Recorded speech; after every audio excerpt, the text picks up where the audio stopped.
কোৰ্টৰ temporary shifting আমি কোনো পৰ্যায়ে মানি নলওঁ উকিল সন্থা গুৱাহাটী জিন্দাবাদ উকিল সন্থা গুৱাহাটী জিন্দাবাদ হঠকাৰী সিদ্ধান্ত বাতিল কৰক হঠকাৰী সিদ্ধান্ত বাতিল কৰক CJM আদালত অস্থায়ী স্থানান্তৰ বন্ধ কৰক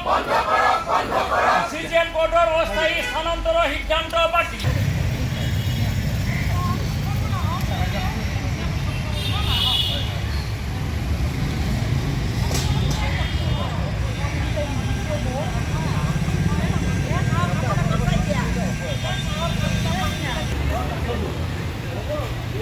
উকিলসন্থা গুৱাহাটী সেইটো বহুত পুৰণি অনুষ্ঠান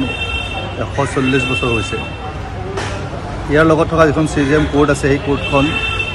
অসম চৰকাৰে অস্থায়ীভাৱে নিবলৈ চেষ্টা কৰি আছে সেইটোত আমাৰ উকিলসন্থা গুৱাহাটীয়ে আগৰ পৰা বিৰোধিতা কৰি আছে আমাৰ কথা হ'ল পাৰ্মানেণ্টলি যদি কোনোবা জাগাত লৈ যায় সকলো কোৰ্টছ আৰু ট্ৰাইব্যুনেল লৈ তেতিয়াহ'লে আমাৰ কোনো আপত্তি নাই কিন্তু হঠাৎ এতিয়া অজুহাত উলিয়াইছে অসম চৰকাৰে যে এই বৰ্তমানৰ CJM কোৰ্ট বিল্ডিংটো খুব বেয়া অৱস্থা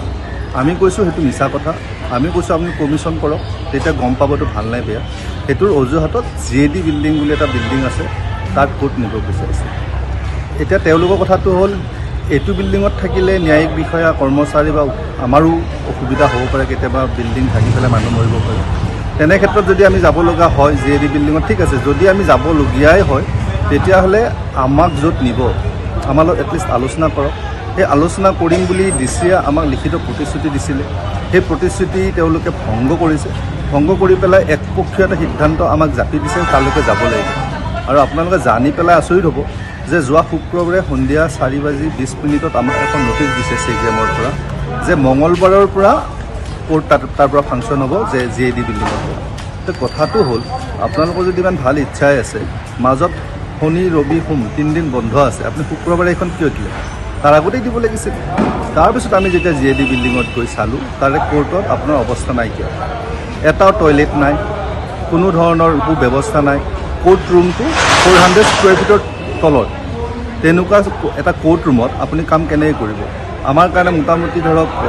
30 স্কুৱেৰ ফিটৰ জেগা আছে সেইখিনিতে আমি কাম কাজ কৰিব লাগিব ইমানখিনি উকিলে তাত গৈ কাম কৰাটো একেবাৰে অসম্ভৱ আমাৰ কোনো তাত ব্যৱস্থা নাই বহাৰ ব্যৱস্থা নাই আমাৰ পাৰ্কিঙৰ ব্যৱস্থা নাই কোনো ধৰণৰ সুব্যৱস্থা তাত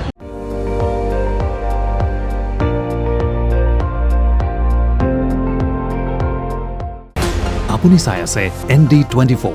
সৰ্বশ্ৰেষ্ঠ নহয় সৰ্বোত্তমৰ দৌৰত